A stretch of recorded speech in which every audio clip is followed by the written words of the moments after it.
runs 4:10 in a race won by Laura Muir.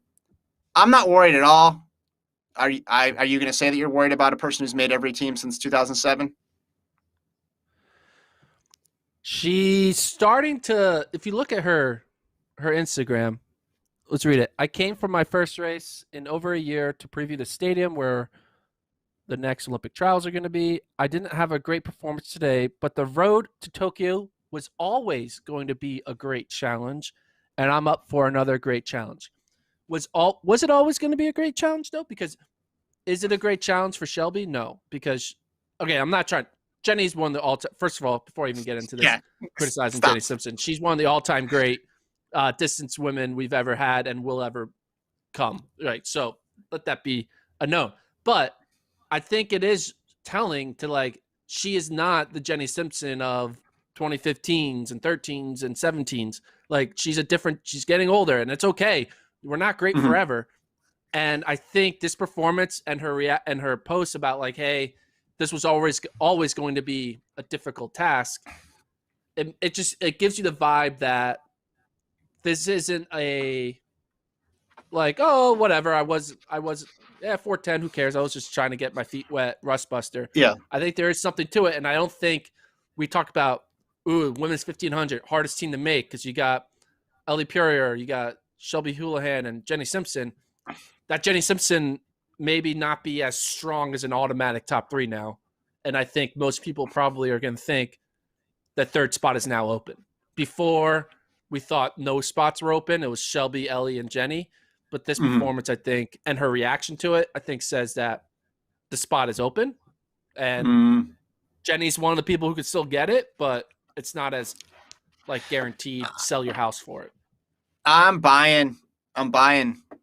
If people are jumping now, I'm buying. Oh, 100%. You know why the road to Tokyo was always going to be tough?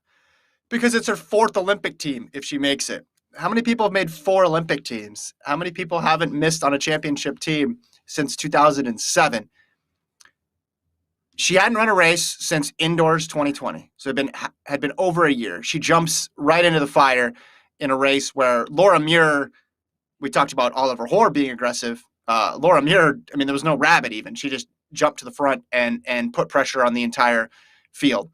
You go back and you look at Jenny Simpson's season openers or season debuts. She's usually pretty solid, right? She wins at Drake, or if she runs indoors, she runs that New Balance meet and puts a good time. I'm not saying this is like, oh, par for the course. She always has a 4:10 that she runs, or she always runs it takes her a while to get going. But these are unusual circumstances, and I still think she was fine. I think if there was an issue, I don't think she would have entered the race. Like, I think if there was a clear issue of, like, the preparation wasn't great, I don't think she'd enter the race. And she mentioned in my interview with her, she knows all the workouts that she's done, and she's still hitting those times. So she knows where she's at. So even though she didn't race a lot, she'll be ready to go when the time comes. I do think we are going to see, not specific to her, but just in general, at the Olympics, people who were really ran in 2020 a lot, because that got them going, that kept them motivated, and that put them to a new level. But I think we're also going to see, Gordon, people who maybe regretted racing too much. So it's just about matter of finding that balance.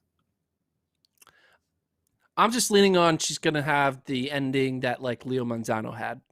Leo Manzano, every year we wanted to count him out, and then he would make the team, right? And it became a trope, like, don't count out Leo. And then there was that moment when it didn't work. And I think that was in 2016 when he got, was it the 2016 trials when he got 4th? Yeah. Or was it 2017? I'm not sure which year it was. But I thought it was 16. He missed by one. Yeah, he got 4th at Blankenship, right? And it was close, and it was the end of a great Leo era. And I think we could be just, 5 years later doing that same thing with Jenny, the end of a great Jenny era. And there's again. But the difference is Jenny's been, like, plugging along now for like 14 years. Does it eventually come to an end? Of course, but it's hard to find a parallel with her. You'd probably have to look at someone like Bernard Lagat, or someone who just continually makes teams and is a factor year in and year out. All Two right, so you're more. willing to put up your house? You're willing to put up your house on her being top three? I don't have that many houses, and I've already bet them on Noah Lyles and Rai Benjamin. So I'm Okay, gonna okay, keep the deed to my house for this one. Two more. okay.